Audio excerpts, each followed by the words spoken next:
Hey, what's going on, everybody? Big news. Manny Diaz has been fired. Mario Cristobal is going to be the next head coach at Miami. I know all three of us have talked about this quite a bit, but it's finally happening. It's exciting day for Miami Hurricanes fans, for everybody involved.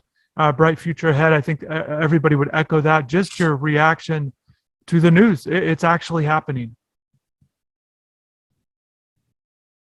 Yeah, from a reporting standpoint, it's nice that we're finally across this finish line, right? Some would say it was a messy process, which I think here in the recent days, that's fine to argue. There was a plan, I think, dating back to last week, right? Where they kept Manny on to not only keep the young players from hitting the transfer portal, but also shield Mario Cristobal from having to deal with that speculation as he as he prepared for the Pac-12 championship game. If it were me, I would have made the Manny Diaz move Saturday morning. But I guess from Miami's side, they wanted more assurances from Mario that it was a done deal. And they also wanted to give Mario the opportunity to tell his team in a meeting first before it was officially official in the media, right? So overall, it's a good thing for the program. I think we can get into the details why, but I think it's definitely exciting times, Gabby. Yeah, man, really exciting times. And I mean, just considering where we're at on the calendar, I mean, we're 9 days away from the early signing period. And, from a recruiting perspective, I think this is just a monumental move. Again, I mean, the calendar makes things interesting, but you have to be excited about the potential of what this next week and a half or so looks like, with Mario Cristobal, whenever it is that he's actually able to get down here and how long it actually takes him to, get into the living rooms of recruits and all that stuff. But I mean, this is an absolute home run for Miami. This was the type of move that, the program really needed. And again, just from the perspective of talent acquisition, not much guys as head coaches are going to work harder than Mario Cristobal will on the trail. So, super exciting times for Miami Hurricanes football. I think it sends a clear message to the college football world across the United States. Just that Miami's here to play. They're not content with being behind the eight ball on a lot of standpoints. 21-15 is not good enough according to Miami. And Manny Diaz just didn't win enough games. That's ultimately what it came down to, because on some of the other fronts, he handled himself well with grace and easy to deal with on a reporter standpoint. There wasn't a lot of those kind of missteps, but just didn't win enough games. Again, if Miami wants to compete for conference championships and ultimately, get that sixth national title, which seems so far beyond what we've seen in years. But, if that's the goal, then, a move like this had to be made, and ultimately winning 6-7 to end the year was not good enough. It didn't matter. There was already too many losses, and frankly, too many bad losses, not enough encouraging wins. That's ultimately what it came down to with Manny Diaz. Right. You guys, yeah, and to your point, right? And to your point, right? I think that's the biggest takeaway with this change, right? Miami's made plenty of coaching changes, right, since the turn of the century. But the reason why this one is different is because Miami's athletic department / the leadership level from the president's level, right, of the university is no longer going to be running the athletic department and the football program like a mom and pop shop, right? They are approaching this like a big business. And in big business, decisions are ruthless, cold-blooded, and that's how they treated Manny Diaz, right? But moving forward, they are showing a willingness to pump big money into obviously landing a proven commodity at head coach. They're going to give him plenty of staffing pool salary money. And there's a plan in general to just keep pumping more money over the next few years into the football program. That type of commitment is what makes this coaching change different than the ones we've seen this century, right? So it's a statement, like you're saying, Chris, in that regard. I do want to say, and we don't have to talk about Manny anymore after this, but it's a situation too where, look, it's not like he was 100% bad, right? No coach is 100% bad, 100% good. Um, Manny Diaz did plenty of good. He brought, as a defensive coordinator, a style of defense that needed to come back to with an aggressive attacking style on the line of scrimmage compared to what we saw in the Al Golden era. The turnover chain was fun in 2017. And as a head coach, I think he deserves credit for fixing the quarterback room and hiring an offensive coordinator in year 2 in Rhett Lashley that brought kind of the no-huddle spread up-tempo offense for the first time in history. So, again, the results determined Manny Diaz's fate at the end of the day. I agree with that decision. But at the same time, I think it's fair to point out Manny Diaz did do some good things. And to your point, Chris, earlier, he was a good man. I think he was a good leader during some tough times, when leadership, quite frankly, was exposed at times around the country, whether it was social justice issues or handling the COVID-19 pandemic. I think Manny Diaz did a good job as a leader in that regard. And I think people at the president's level would tell you they feel like at the end of the day, they failed Manny Diaz. And to me, that means it's essentially a shot at Blake James, because I think once the president's level opened up the hood and took a look at how the athletic department was operating, they didn't like what they saw. And so that is kind of what sparked all these massive changes that we're speaking to in terms of resources, et cetera. And I think Manny Diaz got caught up in something bigger, right? He got caught up in a movement where if Miami was able to upgrade the coach, in addition to changing the athletic director, they were going to do that. And so ultimately, at the end of the day, that's what happened. Let's stay on that, Gabby. David just mentioned there why, with an upgrade at coach. That's ultimately, let's get into that. Like that's why they're making this move for people that haven't paid that close of attention, or if you just watch Oregon for the first time at the Pac-12 championship game. I think it's misleading for sure. But just, upgrade. What makes Mario an upgrade? What is it about Mario that should excite Miami fan base? Yeah, I mean, I think there's a lot that should, excite Miami fans about Mario Cristobal. Again, I mean, just first and foremost, he is a Miami native, played his high school football at Christopher Columbus, played at the University of Miami, won a national championship, obviously spent some time as a head coach at FIU, had put together a pretty good staff there that's filled with, Power 5 head coaches now. Spent some time under Nick Saban, where he was, one of the top recruiters on that staff before making his way over to Oregon, where he was an assistant for a year before taking over, and, won 2 Pac-12 titles. That's Miami winning a conference championship. Hasn't happened. In a very short period of time, Mario Cristobal was able to do it twice with a chance to do it a third time, this past Friday night. So a guy that's proven that he could win at the Power 5 level, a guy that's proven that he can win big-time games on the road. I mean, you look at what Oregon did in Columbus, Ohio earlier this season, went into Ohio State, into the Horseshoe, and really, beat the brakes off of an Ohio State team that ended up being pretty good prior to that loss to Michigan. But, I mean, that's a big-time atmosphere to take your team into. And so, Mario Cristobal is a guy that can really win big football games. I think ultimately that's the bottom line. He's proven that he's able to do it.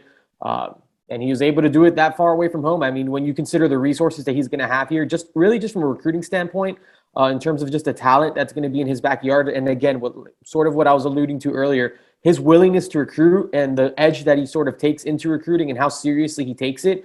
I mean, you have to be really, really excited about what this could potentially look like, because for so long, the Alabamas, the Georgias, the Ohio States, Clemsons, heck, even Oregon. I mean, Mario almost dipped in here and pulled out, one of the top defensive linemen in the area in Nigel E. Kelly. Like, what he's going to have available to him, not far, you really just a car ride away, is probably going to be something he's never had before in his entire career, in terms of just a realistic chance to actually acquire that talent. So I think that this is an absolute upgrade, just an absolute home run hire for Miami. And again, This was a move that the university was ready to make, and this big commitment from them shows that, it's time for Miami to start playing some big time college football and to sort of just be a part of that landscape. Chris, I'm curious on your take, because we've talked privately, right, about how the narrative of Miami not being a destination job, or Miami not being a better job than Oregon, or Miami can't attract a good proven coach. This slays all of that, right? And I just want you to explain your thoughts on those narratives. Yeah, there's a lot to unpack with that, David. And like you said, we've talked about some of this.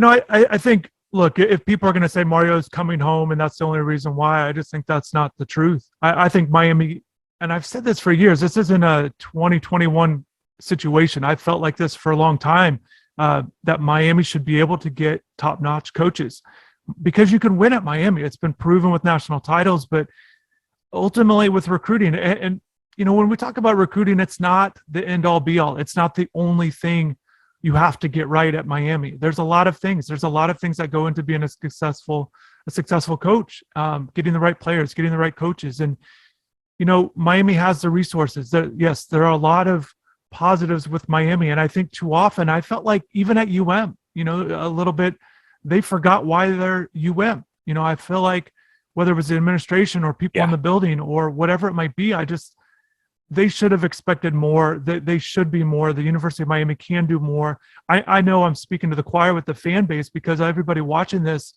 is a fan of the Hurricanes for a reason. I think sometimes you forget why. What is it about Miami that attracted you? And frankly, with a coach like Mario and Coach Cristobal and what he's been able to do, I don't think this is going to take very long to get things rolling. I don't think much of the Coastal Division. I think there's going to be some turnover. I think Coach Cristobal, now, regardless of player turnover, but there's a lot of factors. I think you walk around campus, there's just a lot of factors in terms of people are wondering, well, what is it about recruiting? Well, Gabby touched on it.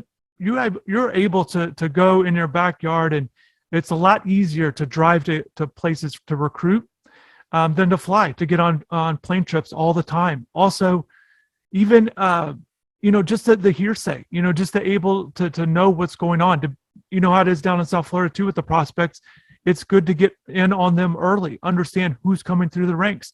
There's countless guys that we hear about in Pop Warner that are doing well. And, it's no surprise that they're the top recruits when they're seniors in high school. So just having all of that knowledge. And I think it's going to be exciting to see who Mario puts on his staff, because I think a lot of people are going to be excited about this job, the potential, whether it's ties to the Miami recruiting base. But there's just a lot of factors. I know I probably didn't touch on nearly enough, but Miami, you can win at Miami. You can win in the Coastal Division. You can win the conference. And frankly, that's what I expect to happen. I think that's going to happen under Coach Cristobal. And to your point with the conference, right, we're seeing Clemson have some shakeups with their coaching staff, right? Brent Venables to Oklahoma. It's expected. I don't know if it's official yet, but Tony Elliott to Duke. So those are coordinators. And then Dan Radakovich, the Clemson athletic director, is widely expected to take on that role at Miami. So, look, Dabo is a great coach, but he has built that Clemson program on the foundation of family, and our coaches don't leave us, right? And so now he's going to have to answer those questions in addition to trying to find some answers on offense, because that was a big issue for Clemson this year. For me, what excites me most about Mario is that he simply runs a good program, right?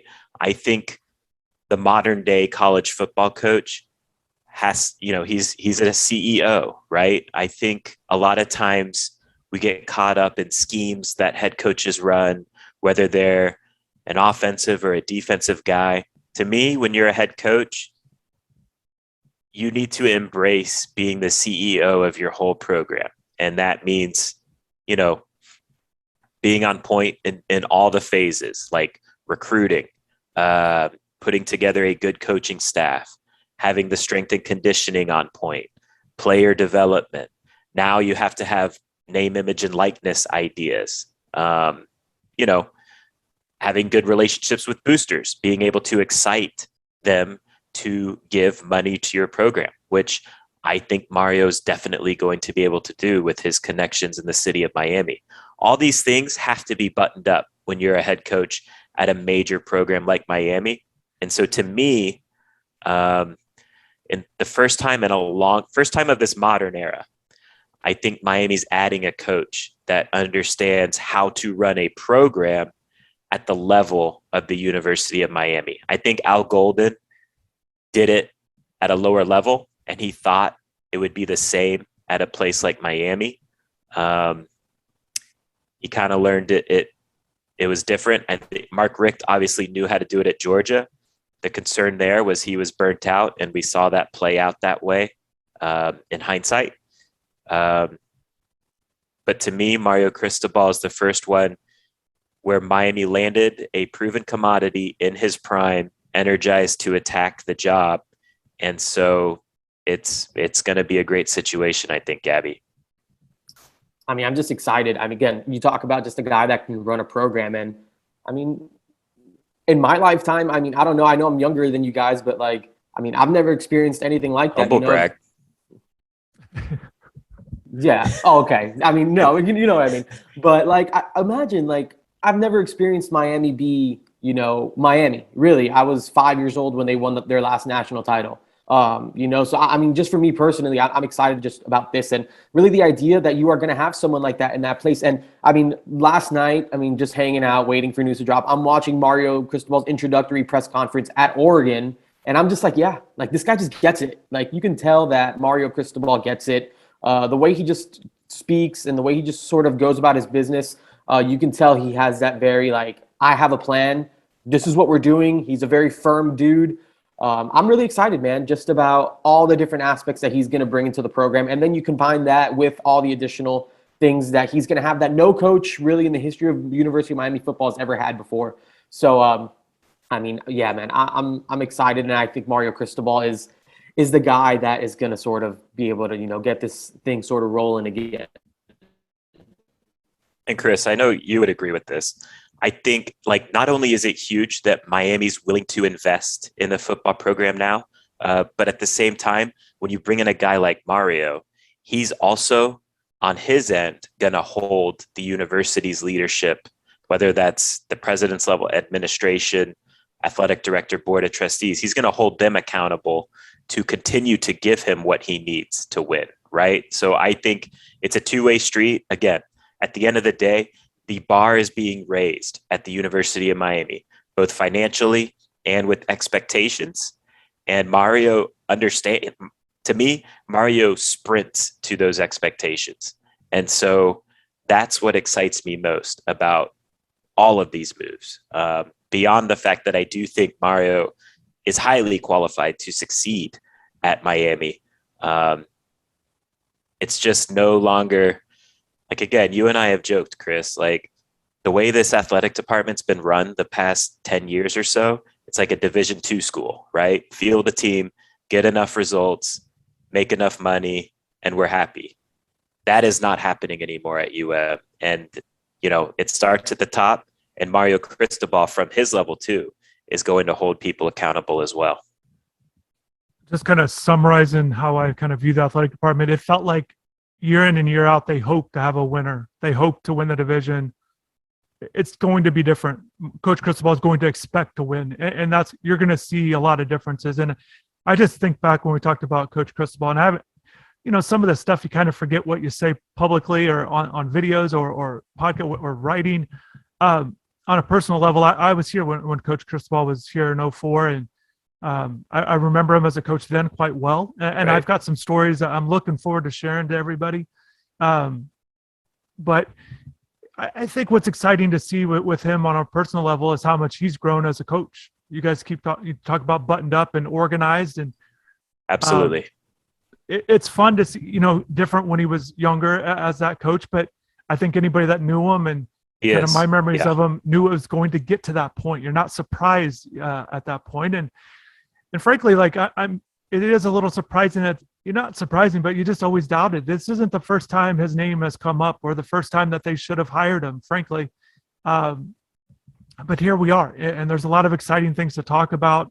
The recruiting stuff, there's going to be some good stories to share there. I'm looking forward to that. And there's no doubt, they're going to be expected to win. And regardless if we knew them before or whatever, we're still going to, report what we see and speak how we see it. And just, there's not going to be any giveaways on we're not easing up on guys, even though we're all excited to see what this program is. And honestly, I know on a personal level, it's about the program and the fans. I'm excited for the fans. And Gabby, you touched on it just with your age. There's other fans that have followed this program for a long time that have not seen it. And I think the fan base has been really supportive over the years of frankly, countless disappointments. Here's my comp for Mario coming to Miami. And I'm curious if you guys agree or want to push back on it. To me, this is similar to when Kirby Smart came back to Georgia, right? I think Kirby Smart came back to Georgia. He was, energized to return to his alma mater. He is a tremendous recruiter. He also held Georgia's leadership, their administration, to a high standard of being willing to put in significant resources. I think that is going to be a similar model for Mario Cristobal. I think he's the same mold. Now, can he deliver the same results as Kirby Smart? I think he can, but I mean that's a high bar. I do think Cristobal is going to be successful in his own right, but to me, the comparisons there are fair to make.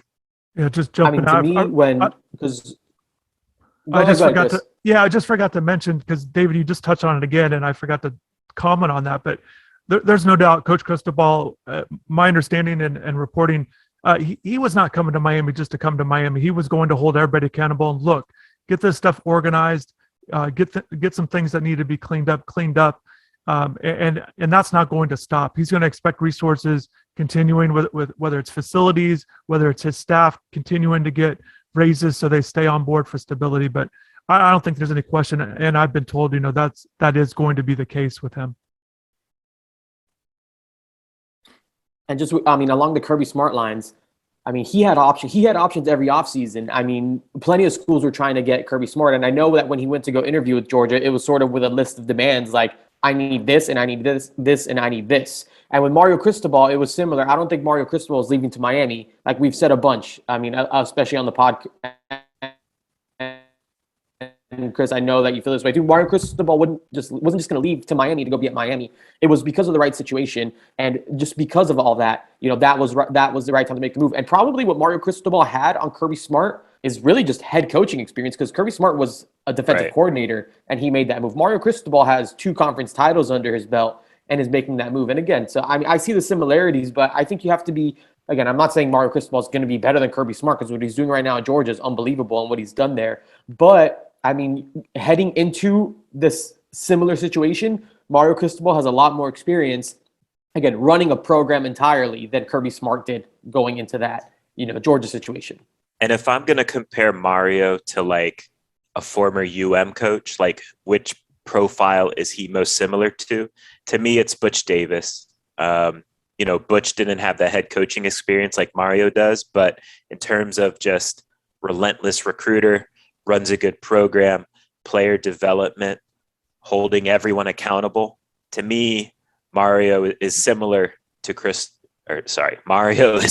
Butch in that regard. And I believe Mario was on Butch's staff as a GA. So again, Mario's pedigree, just when you look at the coaches he's observed firsthand, whether that's player, GA, member of a coaching staff, it's the resume is ridiculous. He played under both Jimmy and Dennis, GA for Butch, Shiano, right? Nick Saban. So that's just the coaches he's either played or worked under. In addition, Willie Taggart, man. Willie Taggart. So in addition to cutting his own teeth as a head coach, right? Which I would argue is a strong resume as well. Look, I think and we don't have to go down this rabbit hole, but I would let me just say, Google search what Mario Cristobal walked into when he took over at FIU. And when you understand what he walked into and how he had them bowling, I think in year 4, it's a ridiculous turnaround. Look, did it end ugly there? Sure. But we see what FIU is. Like, FIU is a tough job. The fact that he got that program off the ground into a bowl game, and then had sustained success at Oregon. And I would argue Miami's ceiling is higher than Oregon's. So, look, I think this is a Grand Slam hire.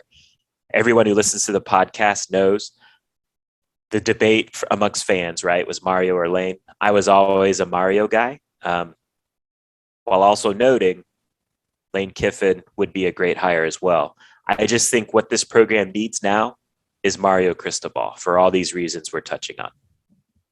That's definitely going to be exciting. And you forgot Larry Coker, national championship coach that Cristobal worked under. Another thing, correct. Another thing that's crazy is him doing the research. He's been a part of 8 conference championship teams, 3 national championship teams. People that don't understand his resume, you touched on all the coaches he worked under, but this guy's been a winner. He's won championships. That's the bottom line. And we've not seen championships at Miami in a while. At any level. So it's going to be exciting. There's no doubt about it. There's a lot of moves that we're excited. I know content-wise, we're excited to pump out content. I know Gabby on the recruiting front. It feels like everybody is now in play, right? Like, I don't know about this recruiting cycle, but moving forward, it's going to be exciting. Fans can get VIP subscription. I would tell you to do it now if you've always been somewhat interested in recruiting, but maybe you haven't went all in on it. Now's a great time. It's going to be exciting. It's going to be real stuff. And I'm excited on that level and doing more videos, reaction, all kinds of stuff that we're doing on the site. I want to, David, I know you touched on it a while ago. Thank everybody for subscribing to the site recently. A lot of new fans or new subscribers. So I want to thank everybody. Yeah. And I want to personally thank everybody for being patient right now. I got a terrible video set up for people watching here, but I appreciate everybody for sticking by here. And let me say too, right? You mentioned the VIP subscribers. I think if you're not a member and you want to jump in, I think it's going to be exciting. I don't know how long this sale is going to last, but we are offering a 50% off sale at InsideTheU. I believe that gets you an annual subscription for, I want to say about $53. So again, I think exciting times are ahead. I think recruiting, even, signing days coming up in about 10 days, I think it's going to be fun. So if you want to support the work we do, we always appreciate it if you throw us your subscription. Gabby, you excited about recruiting here? About recruiting? Oh, yeah. I'm extremely excited about recruiting and just everything that we got going on right now. I mean, I have people hitting my phone right now as we're recording this that, has me extremely excited about what recruiting is going to look like under Mario Cristobal. I think he's going to generate a lot of interest. I think even with this transfer portal era, I think people are going to see a situation in Miami and want in on this. Again, not saying anything like that's going to happen right now, but I can tell you that it's going to be something here. And I think that this is going to be really great. I think this is going to be really great for Miami. We got to watch the finish these last 9 days. And, I think the portal will be good to Miami. Again, there's a ton of spots available. So still so much talent to be acquired, before it's all said and done on this 2022 class. And then, of course, moving forward to 2023, which I'm sure Mario Cristobal already has an extremely firm grasp on in terms of just being the type of recruiter that he is. So tons to be excited about. Take advantage of that 50% off subscription opportunity right now, because the recruiting content is going to be constant. And, the way that this staff apparently operates is very recruiting heavy. So, tons of coverage soon to come. Yeah, so just appreciate you guys for jumping on. We're going to wrap this thing up. Plenty of stuff for us to do, pumping out more content. But yeah, I'm looking forward to sharing more stories. I didn't want to pour too much into everything on this video all at once, but I've got some I'm looking forward to sharing about what makes Coach Cristobal kind of who he is. So We will talk soon, guys. I appreciate you. Thanks for everybody for watching and listening.